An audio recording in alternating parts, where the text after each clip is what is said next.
Saudara-saudariku yang terkasih, salam damai sejahtera, Horas berkah dalam. Kita berjumpa untuk belajar Alkitab sambil merenung. Kali ini ada sebuah tema yang sangat menarik, kisah anak yang hilang. Ya, seperti apa kisah itu?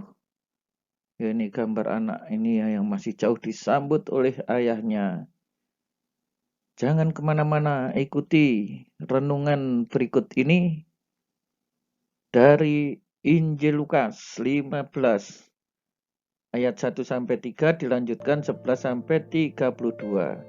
Baik saudara-saudari, jangan lupa untuk bagikan kepada teman-teman di grup yang saudara ikuti maupun dalam keluarga. Biarlah mereka ikut belajar Alkitab. Jangan lupa juga untuk subscribe. Para pemungut cukai dan orang berdosa biasanya datang kepada Yesus untuk mendengarkan Dia. Nah ini, para pemungut cukai. Pemungut cukai ini kan orang yang ditolak oleh orang-orang sebangsanya. Karena mereka dianggap orang berdosa, lalu disebut juga dan orang-orang berdosa. Nah ini jelas sekali Yesus berkumpul dengan para pendosa. Masalahnya mereka memang datang untuk apa? Untuk mendengarkan Yesus.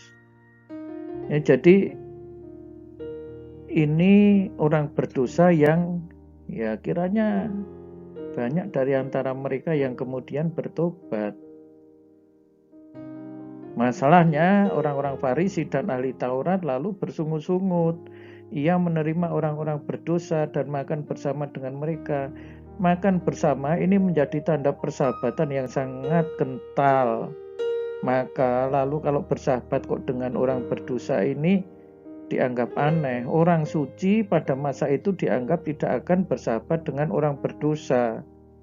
Ya, karena mereka akan terkontaminasi dosanya. Nah, itu menurut cara berpikir orang Farisi dan ahli Taurat pada masa itu.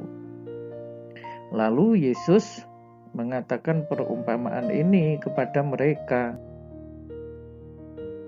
Ada seorang mempunyai 2 anak laki-laki. Ya, kata yang bungsu, "Bapa, berikanlah kepadaku bagian harta milik kita yang menjadi hakku." Agak aneh ini anak bungsu ini. Ayahnya masih hidup, dia sudah minta warisan. Ini kalau di sini sangat tidak sopan seperti ini. Untuk budaya timur secara umum ini aneh. Orang tuanya masih hidup minta warisan. Itu berarti juga ingin orang tuanya mati saja. Nah, anehnya juga di sini saking baiknya ayah itu membagikan harta kekayaan itu di antara mereka. Apa yang terjadi? Anak bungsu lalu menjual seluruh bagiannya. Ya, menjual seluruh. Nah, ini berarti yang tinggal separuh lagi seluruhnya tinggal milik si anak sulung. Ya, meskipun ayahnya masih ada di sana ya, tetapi seluruhnya milik anak sulung karena yang bagian si adik ini sudah dijual di sana ya, lalu pergi ke negeri yang jauh. Wah, ini membawa banyak uang ini ya, pergi ke negeri yang jauh membawa banyak harta. Di sana ia memboroskan harta miliknya itu dengan hidup berfoya-foya. Nah, di dalam gambar ini ya, ini mungkin gambaran si anak bungsu yang menjual harta miliknya ya, berfoya-foya ini dengan wah, wanita-wanita muda yang cantik-cantik ini ya. Wah, dikerubuti oleh para wanita.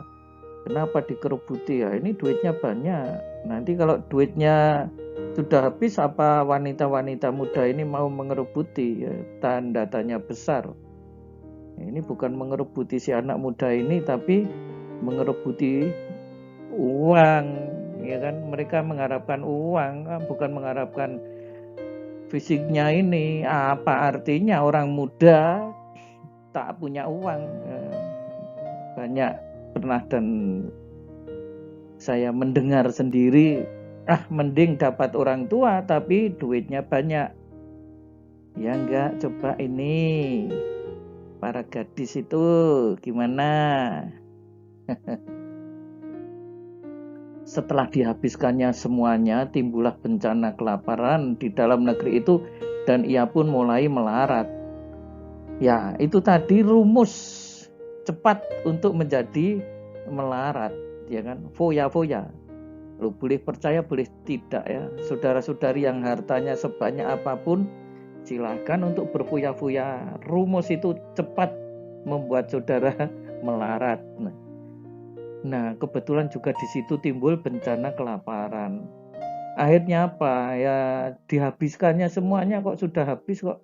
Dia sekarang bukan orang kaya lagi, dia bukan siapa-siapa. Dia sekarang adalah orang melarat, lalu bekerja pada seorang majikan ya untuk menjaga ladangnya, ya, menjaga babinya. Wah, ini babinya nguik-nguik. Ini bahaya ini kalau orang muda itu tadi kelaparan nih. Babinya ini bisa dimakan ini. Makan saja ini. Wah, ini menjaga babinya seperti ini. Wah, ini babinya imut apalagi ya kan? Sembelih ini di sate nih.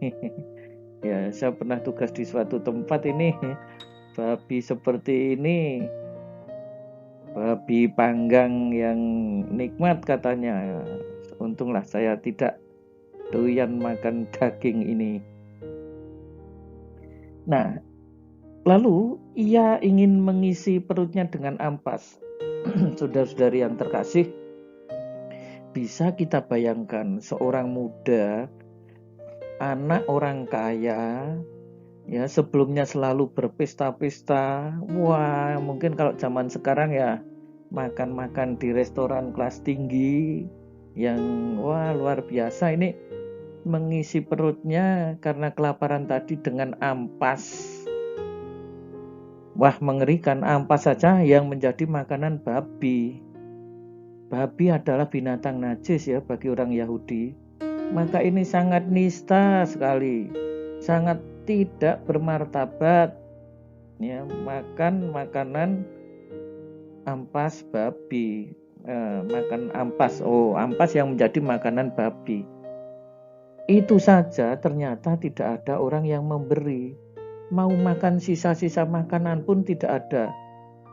Ya, tetapi kita bisa membayangkan ya, bagi kita sajalah secara normal.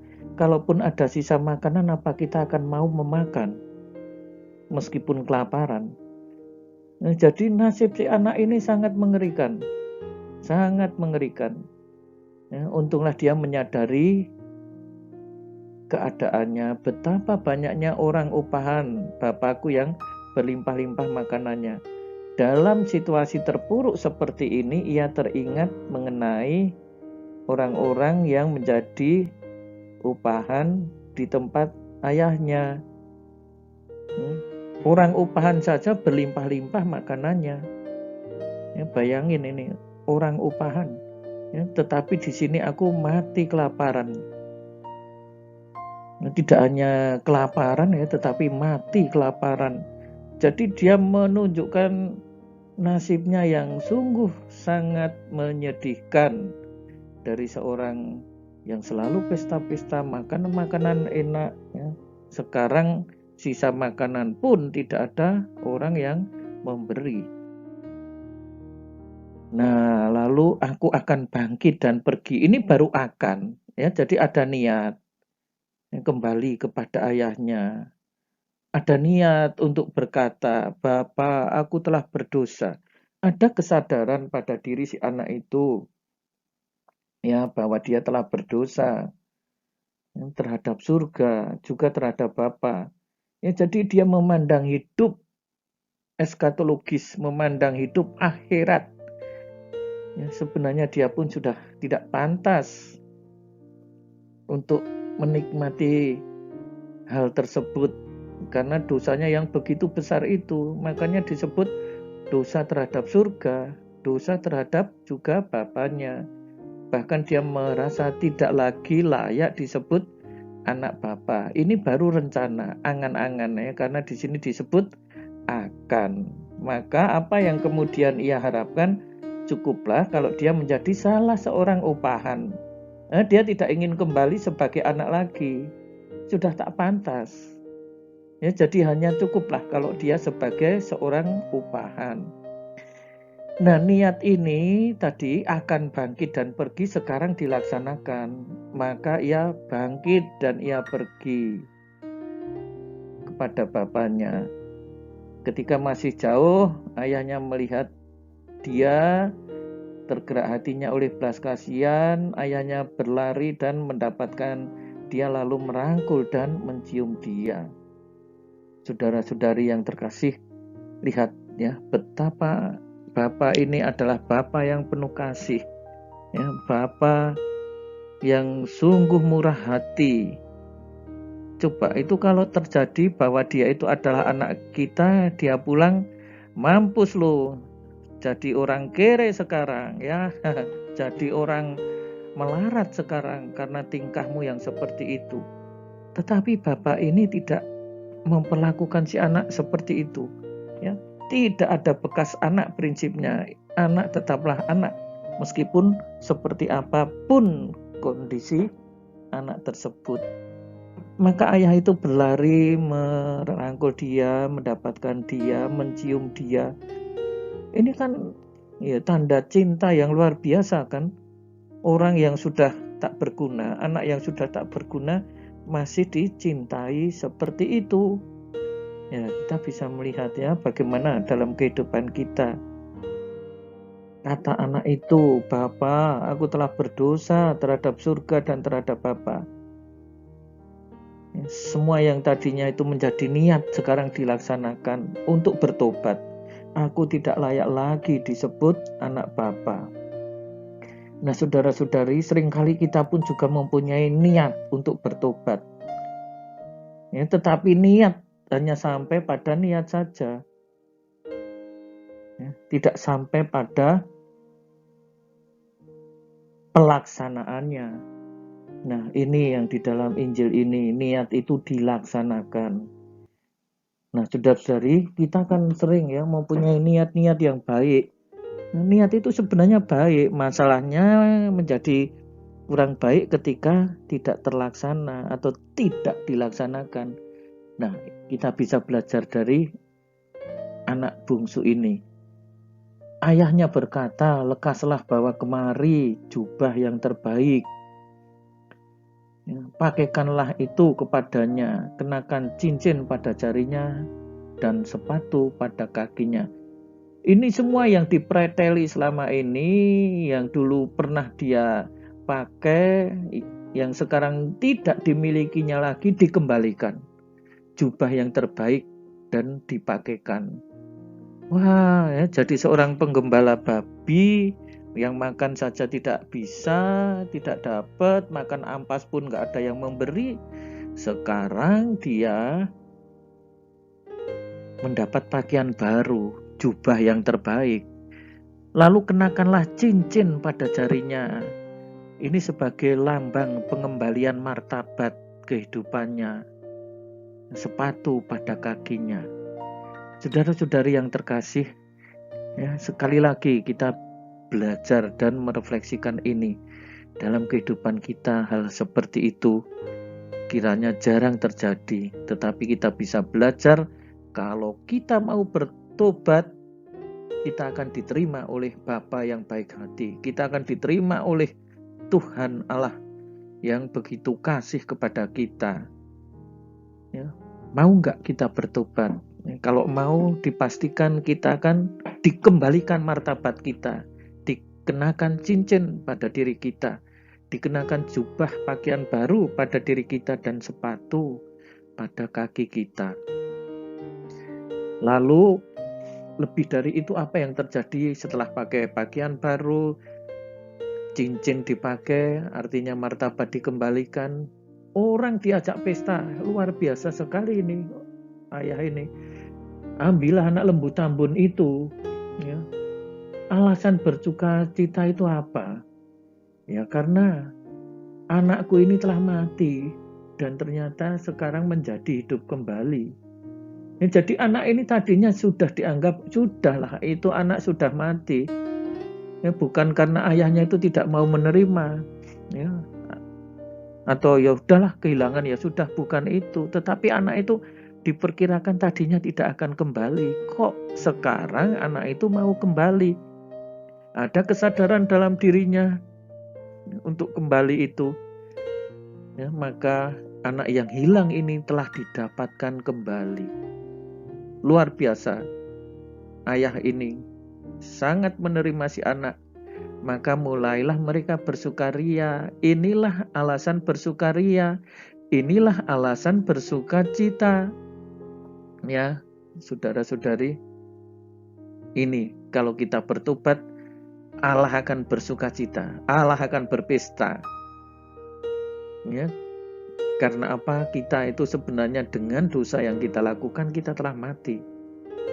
Tetapi dengan bertobat kita diberi kesempatan hidup. Dengan berdosa kita sebenarnya telah hilang dari Bapa. Ya, tetapi didapatkan kembali. Tetapi anaknya yang sulung, yang ada di ladang ketika ia pulang, dekat rumah mendengar bunyi seruling dan nyanyian tari-tarian, ia memanggil seorang hamba. Apa arti semuanya itu? Anaknya yang sulung kaget, ada apa ya ini kok ya di rumahku ada pesta. Ya dia tidak tahu ya. Lalu tanya kepada seorang hamba, apa jawaban hamba itu? Adikmu telah kembali dan ayahmu telah menyembelih anak lembu tambun. Kaget dia tentu saja. Ya, karena apa? Alasannya mendapatkannya kembali dengan sehat. Ya ketika mendapat kembali dengan sehat, ya patut bergembira lah. Ya, ayah bergembira. Tetapi apa yang terjadi? Marahlah anak sulung itu dan ia tidak mau masuk. Nah ini sekarang ayahnya yang keluar dalam gambar ini. Ayahnya keluar dan berbicara dengan dia. Loh, ayah ini mengalah lagi, sekali lagi mengalah. Ya, kepada anak bungsu mengalah, kepada anak sulung mengalah. Itu artinya siapapun yang berdosa, entah berdosa besar, seperti si anak bungsu, ayahnya mengalah, menerima. Ya, kepada si anak sulung yang marah-marah ya, kepada ayahnya mengalah keluar. Ya, kalau ayahnya ini gengsi ya sudah, dia nggak mau pulang ya syukur saja. Ya, tetapi tidak begitu sikap ayah ini. Ia berbicara dengan dia, ya, mengalahi. Ya, ini ayah yang luar biasa. Inilah Bapa yang baik hati di dalam gambaran Injil Lukas ini. Tetapi ia menjawab ayahnya. Ya, jadi ini mengkomplain ini anak sulung ini. Telah bertahun-tahun aku melayani Bapa dan belum pernah aku melanggar perintah Bapa. Tetapi belum pernah Bapa memberikan seekor anak kambing untuk bersuka cita dengan sahabat-sahabatku. Ya, anak kambing nanti dibandingkan dengan anak lembu. Jadi anak sulung ini ingin menyatakan kebaikannya. Saya kan sudah melayani Bapa, belum pernah juga melanggar perintah Bapa. Apa yang Bapa berikan, seekor anak kambing pun belum pernah untuk bersuka cita. Lalu komplainnya itu disebut lagi demikian. Lalu baru saja datang anak Bapa. Nah, sekarang dia tidak lagi menyebut itu adikku. Itu loh anak Bapa itu loh. Nah, seperti orang lain ini sekarang posisinya yang telah memboroskan harta kekayaan Bapa bersama pelacur-pelacur. Sekarang Bapa menyembelih anak lembu tambun untuk dia. Ini kan tidak adil ya, semacam itulah kira-kira. Memboroskan harta dengan para pelacur. Kok sekarang malah dipestakan? Di mana ini keadilan? Ini yang selalu melayani Bapa saja tidak mendapatkan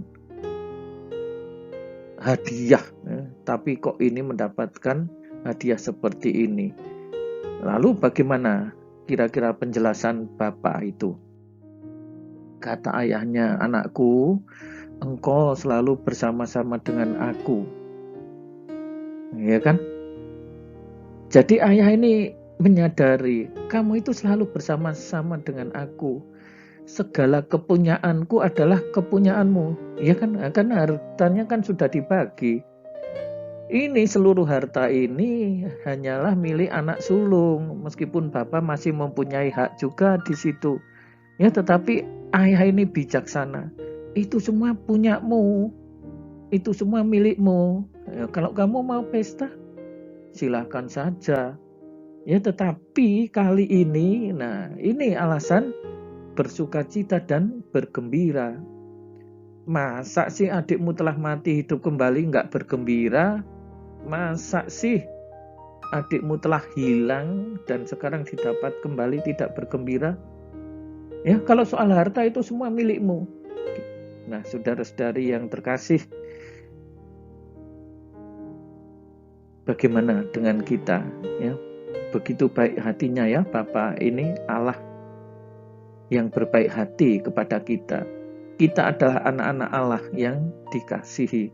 Kita orang-orang berdosa, mungkin berdosa seperti anak sulung, mungkin berdosa seperti anak bungsu, tetapi intinya kalau kita kembali, Bapa yang baik hati ini akan menerima kita apa adanya. Nah, saudara-saudari yang terkasih, salam damai sejahtera, Tuhan Yesus memberkati, berkah dalam. Selamat merenungkan bacaan yang cukup panjang, tetapi bisa menjadi refleksi bagi hidup kita. Bagikan kepada teman-teman dan jangan lupa subscribe, serta berikan komentar saudara sebagai sharing.